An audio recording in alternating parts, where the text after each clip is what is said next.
Kitchen செல்ஃப்க்குலாம் வந்து paper மாற்றி ரொம்ப நாள் ஆயிடுச்சு. சரி ரொம்ப டஸ்ட்டாக இருக்கிற மாதிரி இருந்துச்சு. கண்டிப்பாக இதை இன்றைக்கி மாற்றியே ஆகணும்னு தான் இந்த வேலையை ஸ்டார்ட் பண்ணேன்.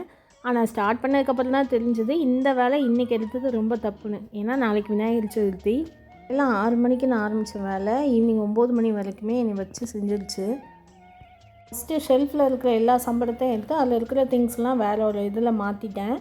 பாத்திரம் எல்லாமே வாஷ் பண்ணி வெயிலில் நல்லா காய வச்சு எடுத்துருவேன். இப்படி பண்ணும்போது ஒரு 1.5 மாதம் வரைக்கும் நல்லாயிருக்கும். கிச்சன் பார்க்குறதுக்கே க்ளீனாக தான் இருக்கும். 2 செட்டாக பிரிச்சுப்பேன். சில்வர் சம்படம்லாம் ஒரு டைமு, இந்த மாதிரி பிளாஸ்டிக் ஐட்டம்லாம் வந்து இது ஒரு டைம் கழுவுற மாதிரி தான் பிரித்து எடுத்துப்பேன். ஸ்கூலில் வந்து விநாயகர் சதுர்த்தி செலிப்ரேஷன் ட்ரெடிஷ்னலாக ட்ரெஸ் பண்ணி விடுங்கன்னு சொல்லியிருந்தாங்க. என் பையனுக்கு இதை தான் எனக்கு போட்டு விட்டுருந்தேன். அப்புறம் வந்து கிச்சன் எல்லாம் ஷெல்ஃப் எல்லாம் க்ளீன் பண்ணிவிட்டு நியூஸ் பேப்பர் மாற்றிட்டு எல்லா டப்பாவையும் அதுக்குள்ளே காஞ்சிடுச்சு. எல்லாமே வந்து ஃபில் பண்ணி க்ளோஸ் பண்ணி வச்சுட்டேன்.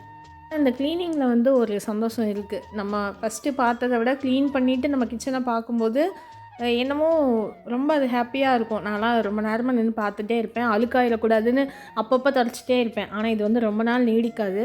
கண்டிப்பாக ஒரு ஸ்டேஜில் நம்மளால் இதை மெயின்டைன் பண்ண முடியாது. முக்கியமாக இந்த மளிகை ஜாமானெல்லாம் வந்து அரேஞ்ச் பண்ணி வைக்கிற வேலை வந்து எனக்கு ரொம்ப பிடிக்கும். என்ன வேலை இருந்தாலும் அதை வந்து ஃபஸ்ட்டு அதுக்கு தான் நான் வந்து முக்கியத்துவம் கொடுப்பேன்.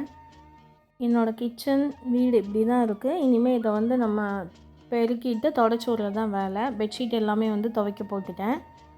சின்ன வயசுலாம் இருக்கும்போது ஏதாவது நல்ல நாள் வந்துடக்கூடாது. எங்கள் அம்மா வந்து கழுவ துடைக்க எடுக்க இதே மாதிரி தான் இருப்பாங்க. அப்போல்லாம் வந்து ரொம்ப ஜாலியாக இருப்பேன். பட் இப்போ நமக்குன்னு வந்ததுக்கப்புறம் தான் தெரியுது.